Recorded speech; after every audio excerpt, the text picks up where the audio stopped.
पहलगाम इन दिनों अपने सौंदर्य या शांति के लिए नहीं बल्कि एक खौफनाक मंजर के लिए सुर्खियों में है। 22 अप्रैल 2025 की वो दोपहर जिसे कोई नहीं भुला पाएगा। बेसरान घाटी में जब सैलानी प्रकृति की गोद में सुकून ढूंढ रहे थे, तभी अचानक गोलियों की बौछार ने सन्नाटे को चीर दिया। कुछ ही पलों में हंसी और मुस्कानें चीखों और खून में तब्दील हो गई। इस हमले में 26 मासूम लोगों की जान चली गई और कई घायल हुए हैं। लेकिन सबसे ज्यादा डरावनी है वो कहानी जो हमारे पास पहुंची, चश्मदीदों की जुबानी। वो लोग जो उस पल वहां मौजूद थे, जिन्होंने गोलियों की आवाज सुनी, अपनों को खोया और मौत को सामने से देखा।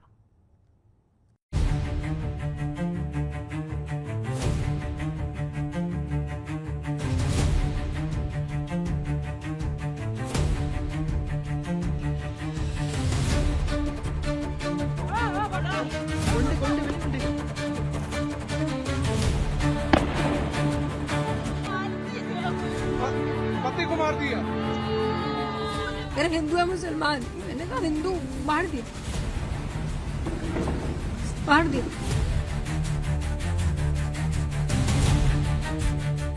टैक्सी ड्राइवर ने बोला कि जल्दी आ जाइए, कुछ फायरिंग हो या। कलमा पढ़ना अगर आता होता तो शायद बच जाता। एक ने बोला कि मुसलमान अलग हो जाओ और हिंदू अलग हो जाओ, जेंट्स को। पहलगाम की बेसरन घाटी, जिसे सैलानी मिनी स्विट्जरलैंड तक कहते हैं, वहां 22 अप्रैल 2025 की दोपहर पर्यटक खुशियों के साथ छुट्टी मना रहे थे। लेकिन तभी कुछ ही पलों में हंसी खुशी का माहौल चीख पुकार में बदल गया। निहत्थे निर्दोष सैलानियों का दावा है कि धर्म पूछकर आतंकियों ने बेसरन घाटी को खून से लाल करना शुरू कर दिया। और मैं और शुभम बैठ के मैगी खाने जा रहे थे। शामदी मेरी बहन थोड़ा दूर बैठी थी और पापा मेरे वॉशरूम में थे। उतनी देर में एक बंदा पीछे से आया और उसने गोली साइड में रख के उससे पूछा, हिंदू है कि मुसलमान? मुसलमान है तो पहले कलमा पढ़ के दिखा। जैसे हमें पता ही नहीं, हम पीछे पलट के देखे हो क्या रहा है। हम उसकी तरफ स्माइल करके पूछे, भैया क्या हुआ? कह रहे हिंदू है मुसलमान। मैंने कहा हिंदू, मार दिया, मार दिया। पहली गन उसी पे चलाई, उसके बाद 70 लोगों को मार दिया। क्यों मार दिया? निहत्थे निर्दोष सैलानियों को परिवार के सामने गोली मार दी गई। जब मेरे भाई को उन कायरों ने रोका और बिठाया अपने घुटने के बल पे, और घुटने के बल पे बिठा के उससे पूछा मेरे भाई से कि किस धर्म के हो, तो उसने बोला मैं तो ईसाई हूँ। बोले तो क्या हो गया, कलमा पढ़ के सुनाओ। और कलमा पढ़ना अगर आता होता तो शायद बच जाता।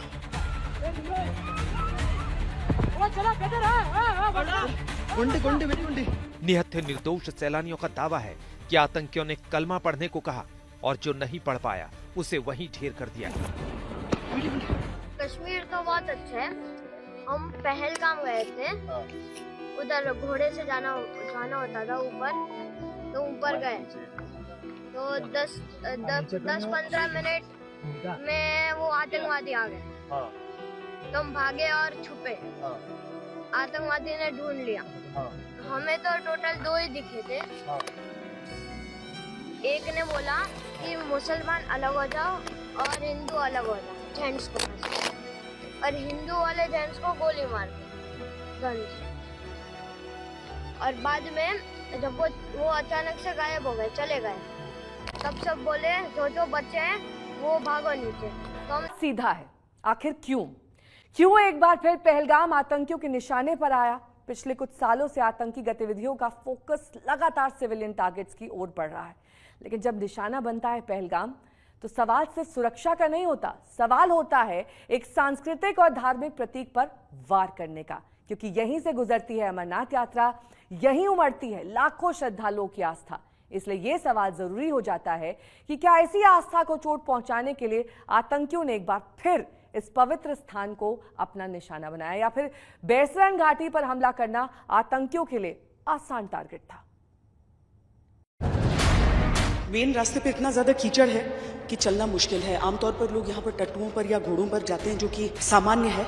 अभी घोड़े नहीं चल रहे हैं इस रास्ते पर क्योंकि जो सैन्य ऑपरेशंस हैं वो चल रहे हैं।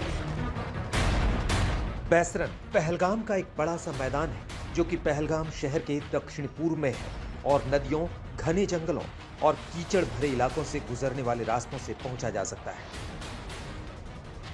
रास्ते का बड़ा हिस्सा गाड़ियों के लिए नहीं है। कुछ ऐसे हिस्से भी हैं जहां फिसलन है और एक छोटी सी गलती पर्यटकों को गहरी खाई में गिरा सकती है।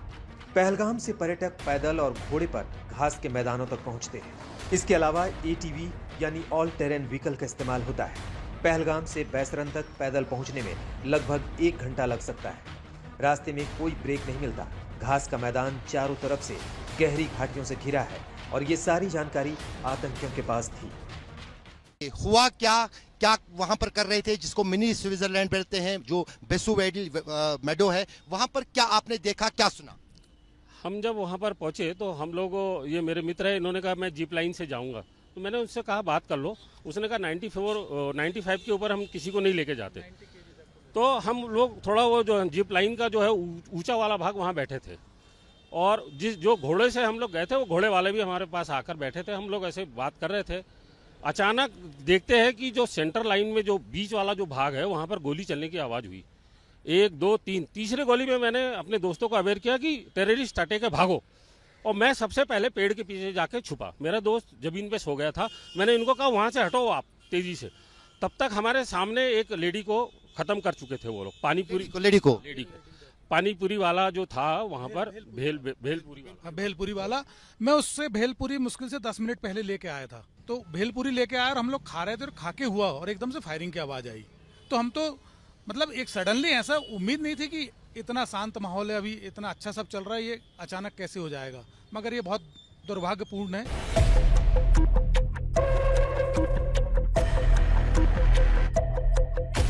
यहाँ से भागते हुए इन जूते चप्पलों को गिरे हुए आप नीचे देखिए। जो बड़े थे, जो बच्चे थे, सबके जूते, टोपियां आपको इस पूरे हिस्से में दिख जाएंगी। इस इलाके को अभी इस पर कोमिंग ऑपरेशन चल रहा है, लेकिन सीधे तौर पर समझिए कि इस पूरे इलाके में अभी भी उस आतंक के, उस बर्बादी के वो तमाम निशान आपको दिख जाएंगे। इन सारी चीजों को देखकर आपका खून खौल उठेगा कि आखिर किस तरह की परिस्थितियों में मजबूर कर दिया होगा इन लोगों ने, किस तरह का वो आतंक रहा होगा, कैसा वो खूनी खेल कि लोग यहाँ से इस तरीके से अफरा तफरी में, हड़बड़ी में यहाँ से भागे थे। मुश्किलों के बावजूद सैकड़ों पर्यटक हर दिन 30 एकड़ में फैले बैसरन आते हैं। पहलगाम की बैसरन घाटी जितनी खूबसूरत है, उतना ही वहां पर ऑपरेशन करना मुश्किल है। आतंकवादियों ने इस जगह को हमले के लिए सोच समझ कर चुना, क्योंकि यहाँ पर छिपना और बच निकलना आसान है। इस पूरे इलाके को देखकर आप ये भी समझिए कि यहाँ पर कोमिंग ऑपरेशंस क्यों मुश्किल है। यहाँ जहाँ पर मैं हूँ ये क्लियरिंग का हिस्सा जरूर है, लेकिन जैसे ही आप दूसरी तरफ नजर घुमाएंगे, हालांकि वो कोमिंग ऑपरेशंस इस समय चल रहे हैं, सुरक्षा कर्मियों को वहां पर तैनात रखा गया है, लेकिन इन पेड़ों को अगर मोहसिन दूसरी तरफ कैमरा करके दिखाएंगे तो इन पेड़ों को देखिए तो भले थोड़ी थोड़ी फासले पे, थोड़ी थोड़ी दूरी पर ये पेड़ हैं, लेकिन ऊंचाई से भी अगर इनकी आड़ ली जाती है या इनके उसमें कोई हाइड आउट बनाया जाता है तो बहुत मुश्किल है इतने बड़े इलाके में ढूंढ निकालना। बैसरन घाटी में जिन आतंकियों ने नरसंहार को अंजाम दिया, उन आतंकवादियों को पता था कि 5 किलोमीटर के रास्ते पर एक भी पुलिस पिकेट मौजूद नहीं है और घटना को अंजाम देने के बाद कैसे निकलना है। प्रकृति को आतंकवादी हमेशा से अपनी ढाल बनाते आए। 22 तारीख को भी उन्होंने ऐसा ही किया और हमले के लिए जंगल से अचानक निकलकर बेकसूर लोगों को गोलियों से भून दिया। जम्मू कश्मीर की पूरी घाटी में आपको ऐसे ही चीड़ के पेड़ नजर आएंगे। ये भी एक ऐसा ही जंगल है। अगर आप पेड़ों की दूरी एक दूसरे से देखें तो आपको वो दूरी नजर आएगी, लेकिन अगर आप आमतौर पर इसके तने को देखें तो ये काफी चौड़ा है। इस पेड़ की भी चौड़ाई आप देख लीजिए और इसकी आड़ लेकर या फिर ऐसे हिस्सों में छुपाव लेकर या कोई कृत्रिम ऐसा हाइड आउट बनाकर जो कि एक प्राकृतिक लुक यहाँ पर देता है, ये सारी चीजें हैं जो फॉइलेज के थ्रू देखने वाले रेडार्स होते हैं, उनका भी इस्तेमाल किया जा रहा है। ये ऑपरेशन यहाँ का अभी भी ऑन है। इस पूरे इलाके में अभी भी सुरक्षाकर्मी मौजूद हैं। बैसरन का जो ये पूरा मेडो का हिस्सा है, उससे पहले कि ये जो सारे जंगल है, चारों तरफ के जंगल, हम आपको जंगल भी दिखा रहे हैं और साथ ही वो बस्ती भी जो इससे बिल्कुल लगती हुई है। एक बहुत विस्तृत इलाका है जहां कहीं पर भी ये आतंकी छिपे हुए हो सकते हैं। मुमकिन है इसी जंगल में हो, मुमकिन है पहाड़ी क्रॉस कर गए हो, लेकिन उन पहाड़ों पर भी ऑपरेशन इस समय पैरेलल चल रहे हैं और यहां पर इस पहाड़ी पर भी इस समय ऑपरेशन जारी है। इस सैटेलाइट इमेज को देखिए, इससे आपको पता चलेगा कि पहलगाम से बैसरन की घाटी तक पहुंचने के लिए दुर्गम इलाके से गुजरना होता है। इसके बावजूद 30 एकड़ में फैले बैसरन को देखने के लिए सैकड़ों पर्यटक रोज यहां पहुंचते हैं। आतंकियों ने इन जंगलों में बरसों से ठिकाना बनाया हुआ है, जिसका इस्तेमाल वो हमला करने में, छिपने में करते हैं। जहां दोपहर तक चहल पहल थी, अचानक हुए आतंकी हमले के बाद बिलखते परिवार दिखने लगे। आतंकियों के हमले के बाद सामने आए इस वीडियो में साफ नजर आ रहा है कि कैसे एक जगह बिठाकर लोगों को गोली मार दी गई। समय आ गया है कि पाकिस्तान को सबक सिखाया जाए। तुरंत पाकिस्तान के ऊपर हमला करना चाहिए। जिन भी लोगों ने उनके साथ ये अपराध किया है, जघन्य अपराध किया है, उन लोगों से उसी तरीके से बदला लिया कि जो घटना हुई है, आतंकवादियों ने जघन्य घटना करी है, उनको समूल नष्ट कर दिया जाए। किसी तरह जख्मियों को सड़क तक पहुंचाया गया। सड़क पर एम्बुलेंस का तांता लग गया ताकि जख्मी सैलानियों की जान बचाई जा सके। तुरंत हेलीकॉप्टर से सर्च ऑपरेशन शुरू हो जाता है, लेकिन तब तक लोगों की सांसें रुक चुकी थी।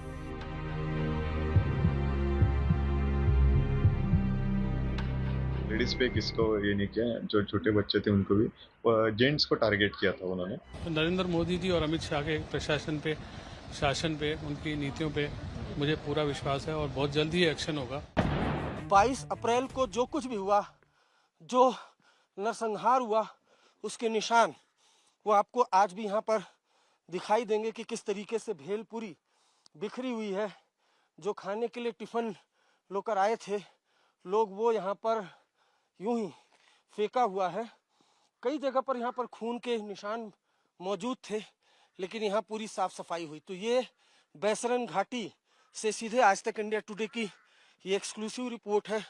हम दिखा रहे हैं कि किस तरीके से जो टेररिस्ट हैं, जिसमें कई पाकिस्तानी आतंकवादी थे, जिन्होंने उस दिन निहत्थे सैलानियों पर यहाँ पर नरसंहार किया और जो 26 लोग थे, अब तक इस आतंकवादी हमले में उनकी मौत हो चुकी है। डरने की जरूरत नहीं है। एक बार फिर कश्मीर की वादियां दहशतगर्दों की गोलियों से थर्रा उठी हैं।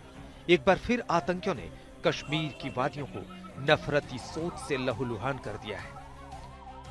कश्मीर की जिन वादियों में देश के अलग अलग हिस्सों से सैलानी घूमने पहुंचे थे, उसी वादी में दहशतगर्दों ने सैलानियों का पहले धर्म पूछा और फिर मौत के घाट उतारा। पहलगाम आतंकी हमले की सबसे बड़ी गवाही दिल दहला देने वाली इन तस्वीरों में कैद है।